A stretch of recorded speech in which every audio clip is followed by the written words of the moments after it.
ओम नमः शिवाय। दोस्तों, स्वागत है आप सभी का आपके अपने चैनल खुशहाल ज़िंदगी में। दोस्तों, आज की वीडियो में हम बात करेंगे पूर्णिमा तिथि के बारे में तथा पूर्णिमा व्रत से जुड़ी कुछ महत्वपूर्ण जानकारियाँ आज की वीडियो में हम आपको देंगे। साथ ही शिव महापुराण के अंतर्गत पूर्णिमा तिथि के दिन किए जाने वाले कुछ विशेष उपाय आपको बताएंगे, जिससे आपको पूर्ण लक्ष्मी की प्राप्ति होती है। दोस्तों, पूर्णिमा तिथि अपने आप में ही पूर्ण तिथि मानी जाती है।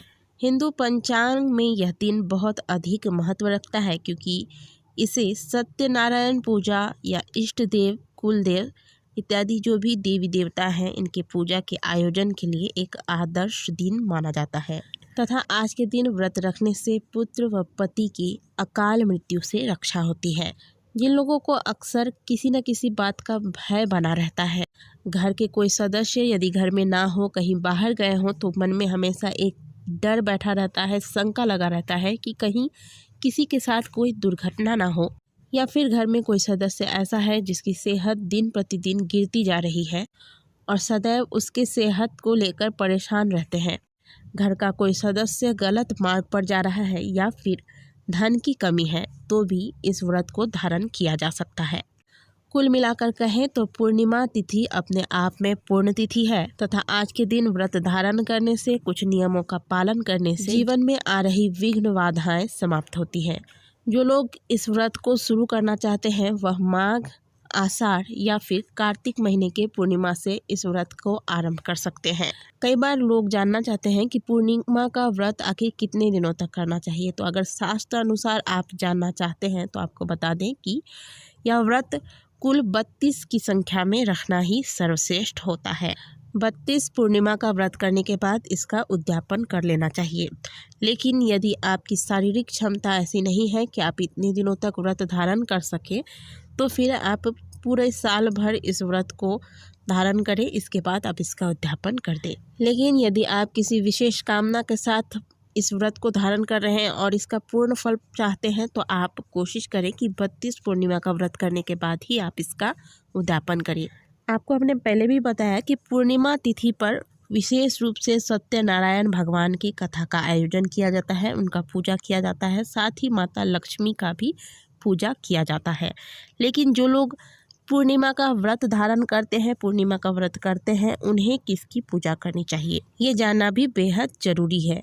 जो लोग पूर्णिमा का व्रत रखते हैं, उन्हें शाम के वक्त चंद्रोदय के बाद चंद्रदेव की पूजा आराधना करनी चाहिए, उन्हें अर्घ देना चाहिए। लेकिन आज के दिन व्रत रखकर चंद्रदेव को दिया गया अर्घ तब तक फलित नहीं होता, तब तक पूर्ण नहीं होता, जब तक आप पहले महादेव की पूजा आराधना नहीं कर लेते।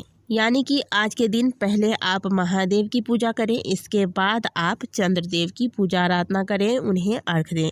चंद्रदेव को महादेव ने ही अपने भाल में धारण कर रखा है। पूर्णिमा का सीधा संबंध चंद्रदेव से है और चंद्रदेव का संबंध महादेव से है। महादेव चंद्र भगवान के इष्ट देव हैं और ज्योतिष शास्त्र के अनुसार तो महादेव की पूजा यदि कोई व्यक्ति कर लेता है, तो स्वतः उस पर चंद्र भगवान की कृपा बनी रहती है। इसलिए पूर्णिमा तिथि पर आपको महादेव की पूजा आराधना, चंद्र भगवान की पूजा आराधना करने से पहले अवश्य कर लेना चाहिए। अब जानते हैं कि पूजा आपको कब करना है। पूर्णिमा तिथि में दिन का कोई महत्व नहीं होता, रात का महत्व होता है, क्योंकि इसका संबंध चंद्रमा से है और चंद्रमा रात्रि को ही दर्शन देते हैं। तो पूर्णिमा के दिन चंद्रोदय किस वक्त हो रहा है, इस बात का पहले से पता लगा ले, पंचांग देख ले, पंडित जी से पूछ ले, या फिर हम अपने वीडियोस के माध्यम से आपको प्रत्येक अमावस्या पूर्णिमा की जानकारी देते रहते हैं। हमारे वीडियोस को भी आप फॉलो कर सकते हैं। चंद्रोदय के कुछ देर पहले आप पहले स्नान कर ले। स्नान करने के बाद अगर स्त्री है तो हल्के रंग के कपड़े धारण करें, क्रीम कलर के कपड़े धारण करें, और पुरुष है तो सफ़ेद रंग के कपड़े धारण करें। गहरे रंग के वस्त्र आज के दिन ना पहनेंगे ही सबसे बेहतर होगा। इसके बाद आप सबसे पहले महादेव की पूजा करेंगे। अगर घर पे शिवलिंग है तो शिवलिंग में आप महादेव की विधिवत पूजा अर्चना करें। पूजा की विधि वही रहेगी जैसे कि आप सोमवार या फिर शिवरात्रि इत्यादि में करते हैं। अभिषेक करें भगवान का पंचामृत से, फिर शुद्ध जल से भगवान को चंदन, भस्म, अक्षत इत्यादि धारण करवाएं। पुष्प, बिल्वपत्र इत्यादि नैवेद्य, धूप दीप दिखाएं। और अगर शिवलिंग नहीं है आपके पास, तो आपके पास यदि शिव परिवार की कोई फ़ोटो है तो वहाँ पर भी आप इसी विधि से पूजा अर्चना कर सकते हैं। अब पूजा कर लेने के बाद आप महादेव के किसी भी मंत्र का थोड़ी देर बैठकर जाप करें या फिर शिव चालीसा का पाठ करें। इसके बाद जब चंद्रोदय होता है आपके शहर में, जिस वक्त भी चंद्रोदय होता है, 1 लोटा जल ले लें। लोटा आप चांदी का रखें या फिर स्टील का। इसमें आप जल भर लें, थोड़ा सा गंगा जल डालें, गाय के कच्चे दूध, थोड़े से मिश्री और इसी लोटे में थोड़े से सफ़ेद पुष्प डाल दें। और जब चंद्रोदय हो तो वहाँ पर छत पे, जहाँ से भी आपके घर में चंद्रदेव के दर्शन होते हैं, उस स्थान पर खड़े हों और चंद्रदेव का स्मरण करते हुए, इस मंत्र का जाप करते हुए, ओम सोम सोमाय नमः मंत्र का जाप करते हुए चंद्रदेव को अर्घ दें। जल चढ़ाने के बाद आप इसी मंत्र का जाप करते हुए हाथ जोड़कर 7 बार चंद्रदेव की प्रदक्षिणा करें। प्रदक्षिणा करने का मतलब है कि आप जिस स्थान पर खड़े हैं उस स्थान पर चंद्र भगवान का स्मरण करते हुए हाथ जोड़कर 7 बार परिक्रमा करेंगे, यानी कि आपको गोल गोल फेरी लगाना है। इसके बाद आप अपने घर पे वापस आ जाएं। इस प्रकार से आपकी चंद्र पूजा पूर्ण हुई। अब बात करते हैं कि आज के दिन आपको खाना क्या है। आज के दिन आप पूरे दिन फलाहार का सेवन कर सकते हैं, अन्न का सेवन नहीं करना है। आप फलाहार लें। पूजा करने के बाद आप एक बार मीठा भोजन कर सकते हैं, जैसे कि खीर, पूरी, हलवा इत्यादि। अब बात कर लेते हैं स्नान दान की, क्योंकि पूर्णिमा और अमावस्या इन दोनों ही तिथियों में स्नान दान की विशेष महत्वता बताई गई है और अक्सर मैं आपको अपने वीडियोस में बताती रहती हूँ। तो आज के दिन आपको ब्रह्म मुहूर्त में जाग जाना है।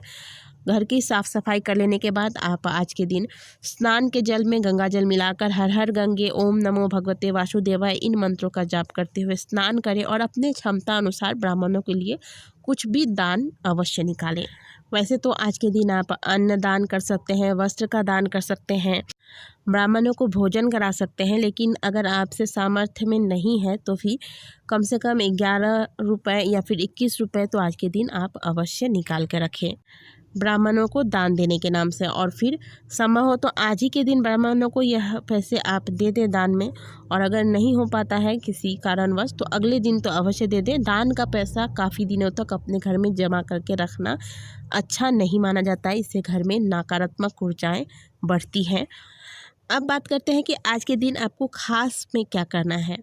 दोस्तों, मान लीजिए कि आपकी कोई मनोकामना है वह पूरी नहीं हो रही है, चाहे लक्ष्मी प्राप्ति की है या फिर कोई भी कामना है, तो ऐसे में आप पूर्णिमा के दिन शंकर भगवान के मंदिर में जाएं और 1 अक्खा दाना चावल का महादेव के शिवलिंग पर अर्पित करें और 1 बिल्व पत्र, आपकी जो भी कामना है उस कामना को कहते हुए, महादेव का बहुत ही सुंदर सा नाम है चंद्रमौली भगवान, चंद्रमौली महादेव का स्मरण करते हुए 1 बेलपत्र अपनी कामना करके इसी चावल के दाने के ऊपर जो आपने शिवलिंग पर चढ़ाई है रखना है, यानी कि अर्पित करना है।